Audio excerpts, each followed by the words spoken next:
Hello दोस्तों, आप सभी का स्वागत है आपके अपने YouTube चैनल GKGS मस्ती 2.0 पर। मैं पुरुषोत्तम कुमार आप सभी लोगों का स्वागत करता हूं। आइए हम लोग आज पढ़ेंगे हिंदी। और हिंदी जो है स्पेशल रूप से जो इंटर के छात्र छात्राएं हैं, जो इंटर की परीक्षा देने वाले हैं, जो 1 फरवरी 2022 से आरंभ होने वाला है, उस सभी स्टूडेंटों को ध्यान में रखते हुए मैंने हिंदी का जो है एक काव्य खंड का चैप्टर चुना है जो काफ़ी इम्पोर्टेंट है और इससे जो है क्वेश्चन आपको पूछा जाता है। चाहे वो साइंस के स्टूडेंट हो, चाहे आर्ट्स के हो, आईए के हो, आईएससी के हो, आईकॉम जो भी हैं, उनके लिए ये ज़रूरी है और उनको यह पढ़ना है। मैंने इससे पहले वीडियो में आप देख सकते हैं मेरे YouTube चैनल में वीडियो में इससे पहले मैंने डाला है। उस वीडियो में आप देख सकते हैं कवि के नाम और किस काल के हैं, ये देख सकते हैं। तो चलिए दोस्तों, आज हम लोग चालू करते हैं हिंदी चैप्टर को। और हिंदी में हम लोग काव्य खंड से पुत्र वियोग चैप्टर को पढ़ेंगे। जो पुत्र वियोग जो है काफ़ी इमोशनल है, पुत्र वियोग। पुत्र के वियोग में सुभद्रा कुमारी चौहान वो किस प्रकार अपनी व्यथा को सुनाती है, वो इस कविता के माध्यम से हम आप लोग के बीच रखना है। तो पहले हम सुभद्रा कुमारी चौहान के बारे में जान लेते हैं। सुभद्रा कुमारी चौहान का जन्म कहाँ हुआ, कब मरे, उनका विवाह किनके साथ हुआ, उनका जीवन संघर्ष कैसा रहा, पहले इसके बारे में हम लोग जान लेते हैं। तो चलिए दोस्तों, स्टार्ट करते हैं और चलते हैं पुत्र वियोग चैप्टर पर। ये बहुत ही एक अच्छी लेखिका थी, कवित्री थी, जिन्होंने पुत्र वियोग चैप्टर में एक बहुत ही अपने बेटे के खोने के बाद क्या इन्होंने इस कविता में बताया, बहुत ही इमोशनल है ये चैप्टर। दोस्तों, बहुत ही इमोशनल चैप्टर है। आप मेरे वीडियो को पूरा देखिएगा, यूं ही समझ में आ जाएगा। चलिए, पुत्र वियोग, जिनके लेखिका है सुभद्रा कुमारी चौहान, जिनका जन्म 16 अगस्त 1904 ईस्वी को हुआ था। 16 अगस्त 1904 ईस्वी को हुआ था। और कहाँ हुआ था? तो निहालपुर, इलाहाबाद, उत्तर प्रदेश में हुआ था। इनका निधन हुआ था 15 फरवरी 1948 ईस्वी को। और निधन का कारण क्या हुआ था? ये बहुत ही बड़ा एक हादसा हुआ था इनके साथ। क्या हुआ था दोस्तों? बसंत पंचमी के दिन नागपुर से जबलपुर वापसी में कार दुर्घटना यानी कार एक्सीडेंट में इनकी मृत्यु हो गई थी। वो भी बसंत पंचमी के दिन इनके साथ एक हादसा हुआ, उसी में उनके मृत्यु हो गई। और इनकी माता का नाम जो था श्रीमती धीराज कुमार और पिता का नाम ठाकुर रामनाथ सिंह। इनका विवाह जो हुआ था ना 1919 ईस्वी में हुआ था। इनका विवाह कब हुआ था? 1919 ईस्वी में। इनके पति क्या नाम था? ठाकुर लक्ष्मण सिंह चौहान इनके पति का नाम था, जो कि खंडवा मध्य प्रदेश के निवासी थे। कहाँ के निवासी थे? खंडवा मध्य प्रदेश के निवासी थे। यहाँ पे आप लोगों को ऑब्जेक्टिव भी बन सकता है, जो कि एग्जाम में पूछा जाता है। यहाँ पे ऑब्जेक्टिव क्वेश्चन भी पूछा जाएगा।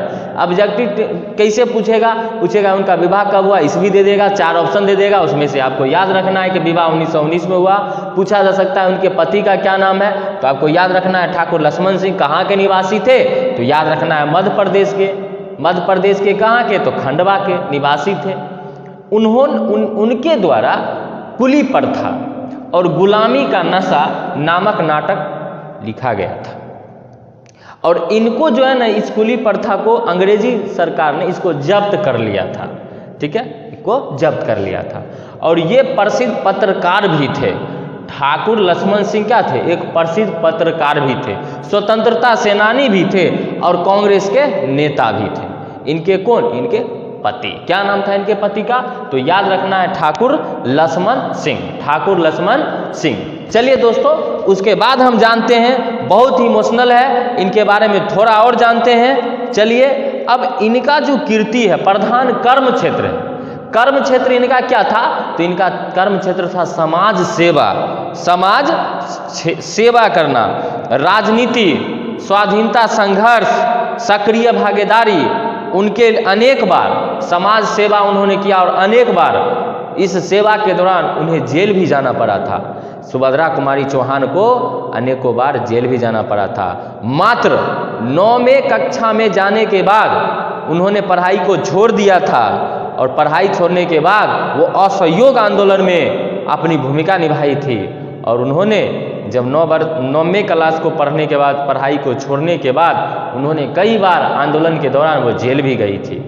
दोस्तों, इनसे हमको सीख लेना चाहिए कि समाज सेवा के दौरान हमें पीछे नहीं हटना चाहिए। चलिए दोस्तों, और ये जो थी ये कांग्रेस पार्टी के एमएलए भी रही थी। कौन रही थी? सुभद्रा कुमारी चौहान। इनके विशिष्ट अभिरुचि के बारे में जानते हैं। तो विशिष्ट अभिरुचि में यह था कि छात्र जीवन से ही काव्य की प्रवृत्ति, आगे चलकर प्रमुख कवित्री साहित्यकार के रूप में इनको प्रतिष्ठा मिला। और इनकी जो कृतियां हैं ना, उनको याद रखना है। इनकी प्रमुख कृतियां थी मुकुल।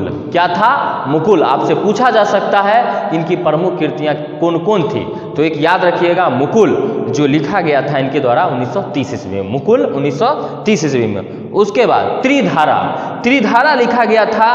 कविता चयन है, बिखरे मोती है, सभा के खेल, ये सभी इनके द्वारा लिखा गया था। और इनके द्वारा इनको जो है, जो मुकुल लिखा गया था, इनको एक पुरस्कार मिला था और उस पुरस्कार का नाम था हिंदी साहित्य सम्मेलन का पुरस्कार। उसको याद रखना है, से कसरिया पुरस्कार। से कसरिया पुरस्कार आपसे पूछा जाएगा, से कसरिया पुरस्कार सुभद्रा कुमारी चौहान को कब दिया गया? तो याद रखना है 1930 में। 1930 में किस कृति के लिए?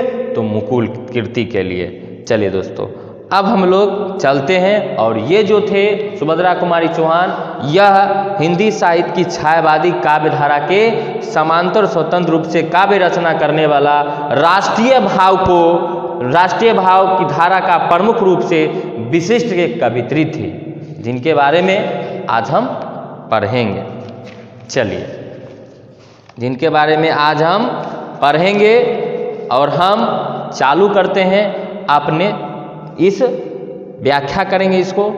चलिए देखते रहिएगा आप इस किताब के माध्यम से, और अपने बुक को भी देखिएगा, तब आपको समझ में आ जाएगा। तो हम इस वीडियो के माध्यम से आपको मैं यह कहना चाह रहा हूँ कि पुत्र वियोग जो आज हम पढ़ा रहे हैं, वो आप मेरे वीडियो को देखिए, पूरा देखिए, आपको यूं ही याद हो जाएगा। और मेरे चैनल को दोस्तों में शेयर जरूर कीजिएगा, क्योंकि आप लोग के लिए मैं मेहनत कर रहा हूं, तो एक लाइक और एक सब्सक्राइब जरूर बनता है। और मैं आपसे विनती करता हूं सभी स्टूडेंटों से कि इसको जरूर पढ़ के जाइएगा। इससे आपको कोई ना कोई, यहाँ तक जितना है, कोई ना कोई जो है आपसे पूछा जाएगा, कोई ना कोई इसमें से आपको एक पूछा जाएगा। एक या दो स्टेंजा हर हाल में पूछा जाता है। आप मॉडल सेट को निकालिए, उसमें देखिए निश्चित रूप से पूछा गया है, तो हमको सिर्फ समझना है, बस लिख देना है। चलिए दोस्तों, आज दिशाएं भी हंसती है, आज दिशाएं भी हंसती है आज दिशाएं भी हंसती है उल्लास विश्व पर छाया, मेरा खोया हुआ खिलौना अब तक मेरे पास न आया। चलिए दोस्तों, फिर से पढ़ते हैं। आज दिशाएं भी हंसती है उल्लास विश्व पर छाया, मेरा खोया हुआ खिलौना अब तक मेरे पास न आया। दोस्तों, ये खिलौना का मतलब हुआ यहाँ पे उनका बेटा, क्योंकि अल्प आयु में ही उनका जो पुत्र था ना, अल्प आयु में ही ये दुनिया को छोड़ दिया था। और उन दुनिया को छोड़ने के बाद उनके पुत्र जो है दुनिया छोड़ दिए थे कम उम्र में।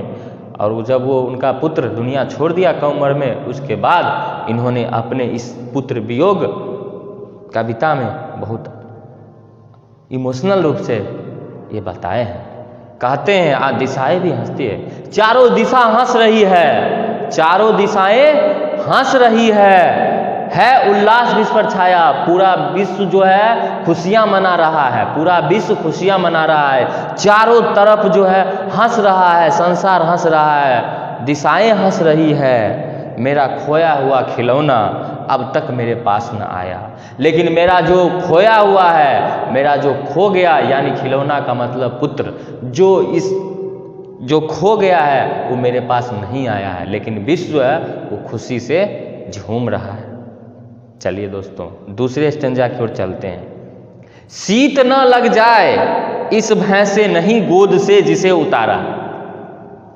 देखिएगा, कोई अगर अपने बेटे को जब वो बच्चा रहता है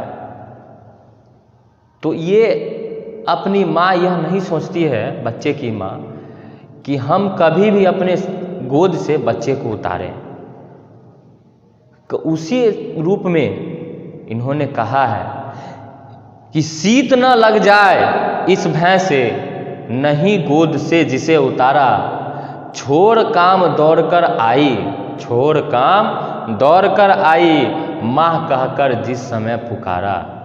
दोस्तों इन्होंने कहा, इन्होंने इस कविता के माध्यम से बताना चाह रहे हैं कि मैं अपने पुत्र को ये नहीं समझा कि वो मेरे गोद से उतरेगा तो शीत न लग जाए मेरे पुत्र को। कभी भी मैंने उसको गोदी से यानी नीचे नहीं रखा, अपने गोद से नीचे नहीं रखा। छोड़ काम दौड़ कर आई, जो भी काम रहता था उसको मैं छोड़ देता था और दौड़ के जाती थी। किस लिए? इसलिए कि मेरे पुत्र को कहीं शीत न लग जाए, ठंड न लग जाए, इसीलिए वो दौड़ कर जाती थी और तुरंत अपने गले में समा लेती थी अपने पुत्र को। जिस समय बच्चा चिल्लाता था उस समय वो दौड़ कर जाती थी।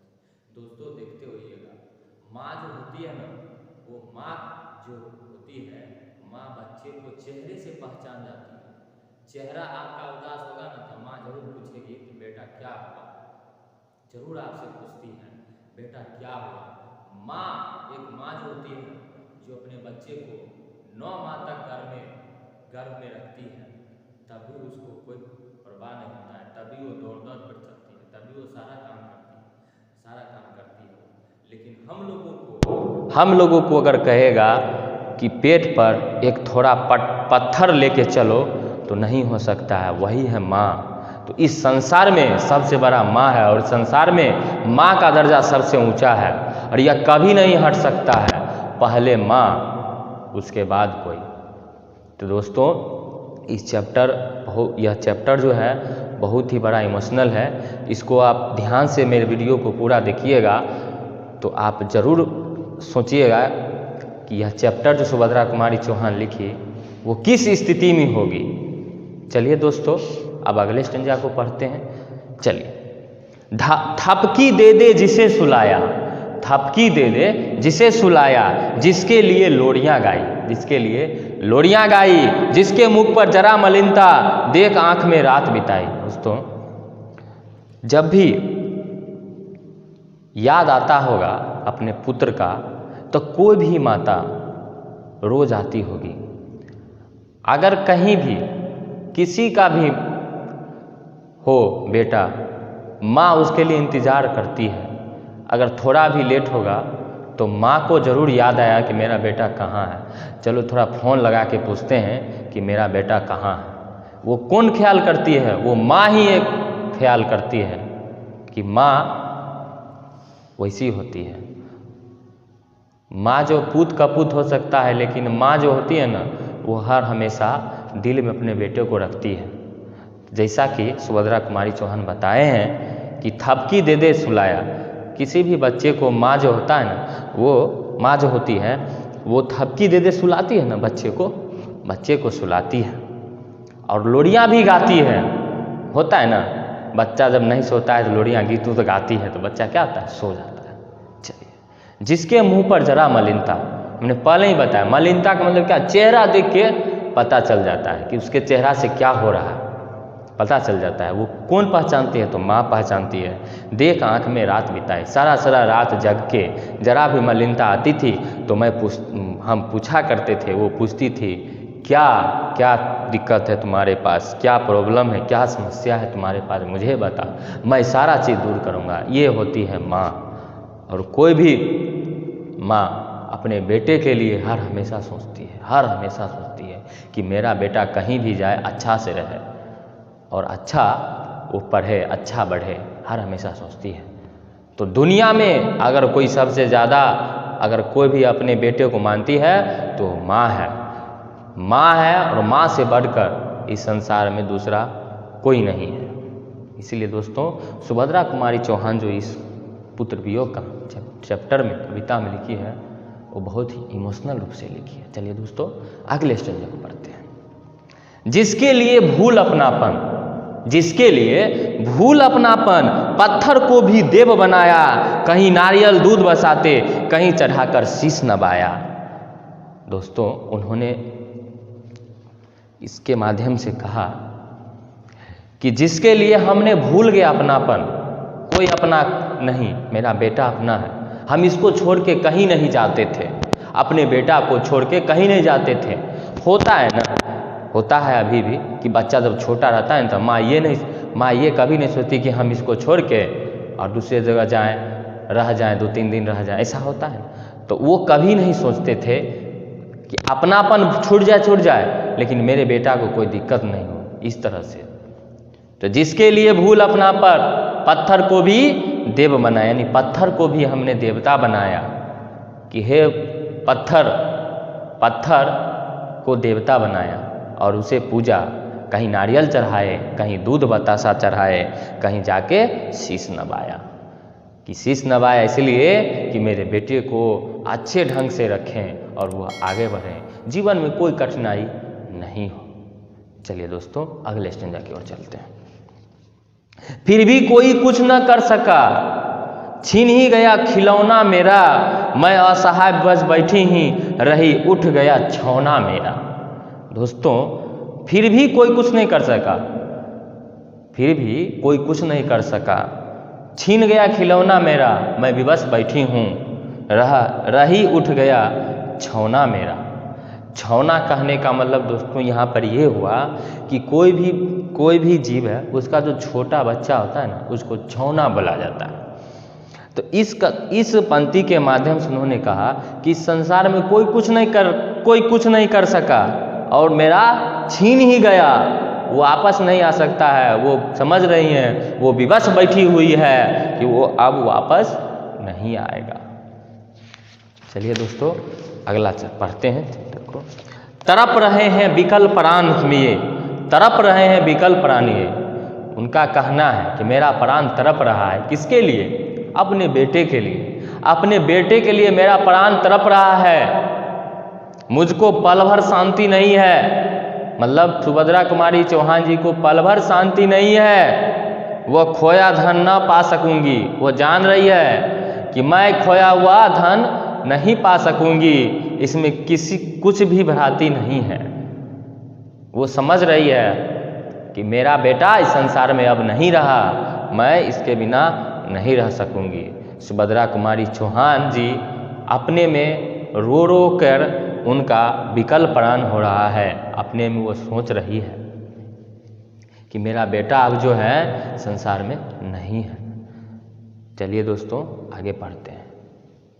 फिर भी रोता ही रहता है, नहीं मानता है मन मेरा, बड़ा जटिल नीरस लगता है, सूना सूना जीवन मेरा। दोस्तों एक बात तो हर हमेशा आप लोग जानिए कि अगर किसी माता के सामने पुत्र 2-3 दिन के लिए अगर चला जाता है तो एक माँ को कितना असर पड़ता है, कितना असर पड़ता है। और सुभद्रा कुमारी चौहान जो कह रही है ये अपने पुत्र के बारे में, तो पुत्र को खो चुकी है, कैसे मन लगेगा? हाँ? कहते हैं कि दिन भर फिर भी मेरा मन जो है ना वो रोता ही रहता है, नहीं मानता है, नहीं मानता है मन मेरा, नहीं मानता है मन मेरा, बड़ा जटिल नीरस लगता है। जटिल हो गया है, नीरस लगता है अपने आप में, सूना सूना जीवन हो गया है, सूना सूना जीवन हो गया है, सूना सूना जीवन हो गया। दोस्तों बहुत ही इमोशनल यह चैप्टर है और इससे बहुत सारी चीज़ को सीखने को मिलता है हमें। तो मैं आप लोगों से भी कहूँगा मेरे वीडियो को पूरा देखिएगा और अपने जीवन में इस चैप्टर के माध्यम से आप अपने माँ को जरूर मानिएगा, क्योंकि माँ माँ होती है और बढ़कर उससे बढ़कर दुनिया में इस संसार में कोई नहीं होता है। चलिए दोस्तों आगे पढ़ते हैं। यह लगता है एक बार यदि पल भर को उसको पा जाती, जी से लगा प्यार से सर सहला सहला उसको समझाती। वो कह रही हैं कि एक बार वो मिल जाए ना तो गले लगा लूंगा और जी भर से लगाकर जी से लगा प्यार से सर सहला सहला उसको समझाऊंगा। तो एक बार तो मिल जाए, मैं अपने बेटे को, सुभद्रा कुमारी चौहान कह रही है, मैं अपने बेटे को प्यार से सर सहला सहला उसको समझाऊंगी। मेरे भैया मेरे बेटे, देखिए दोस्तों यहाँ भैया का अर्थ हुआ, याद कीजिए जिस समय बाण लगा था, अगर कोई भी हो कहानी में किसी को कुछ हो जाता है तो बड़ा इमोशनल हो जाता है। और एक कहानी मैं आपको याद दिलाता हूँ, लक्ष्मण जी को जब बाण लगा था तो उस समय राम भगवान जो थे वो लक्ष्मण भैया कहे थे और वो बिलक बिलक कर रोए थे। तो वही समय सुभद्रा कुमारी चौहान याद दिला रही है, मेरे भैया मेरे बेटे अब माँ को यूँ छोड़ न जाना। कह रही हैं कि मेरे पास अगर मेरा बेटा आ जाएगा तो मैं उसे प्यार से सहला के कहूँगा। सहलाना मतलब क्या, जैसे कोई बच्चा को लेते हैं तो उसको सहलाते हैं ना, सहलाना मतलब क्या, पीठ को सहलाते हैं, सो जाओ बेटा सो जाओ। उसी तरह वो कहती हैं कि एक अगर आ जाए ना तो मैं उसे कहूँगा कि मेरे प्यारे भैया मेरे बेटे अब माँ को यूँ छोड़ न जाना, बड़ा कठिन है बेटा खोकर माँ को अपना मन समझाना। दोस्तों उन्होंने कहा कि बेटा खो जाने के बाद जो माँ को जो दशा होता है ना वो माँ समझती है, दूसरा कोई नहीं समझेगा, दूसरा कोई है ही नहीं जो समझेगा। आपके दुख दर्द को माँ ही समझ सकता है और दूसरा कोई नहीं समझ सकता है, इस संसार में दूसरा कोई नहीं समझ सकता है। वो माँ जो जन्म दिया आपको, 9 महीना अपने गर्भ में रखा, तब भी वो काम करती रही। और आपसे अगर कह देगा कुछ करने के लिए तो आप नहीं करते हैं। एक माँ के लिए टाइम नहीं है आपके पास, समय नहीं है माँ से बैठ के बतियाने का। दोस्तों ये सुभद्रा कुमारी का ये जो कविता है ना, इससे हमको बहुत सारा चीज़ सीख मिलता है। देखिए दोस्तों अब तो समय है नहीं, मैं डीपली थोड़ा पढ़ा रहा हूँ, अब मेरे पास टाइम नहीं है क्योंकि समय बहुत करीब है। तो मैं जो इम्पोर्टेंट होगा, जैसे पुत्र वियोग मैंने इम्पोर्टेंट आपको पढ़ा रहा हूँ, एक स्टेंजा और बचा है, इसको मैं ख़त्म करूँगा। तो अगले वीडियो में मैं आपका जो इसका क्वेश्चन होगा, इम्पोर्टेंट क्वेश्चन होगा, उसको मैं बता दूंगा और जो भी इम्पोर्टेंट होगा मैं उसको आप लोग के बीच पढ़ाने का काम करूँगा।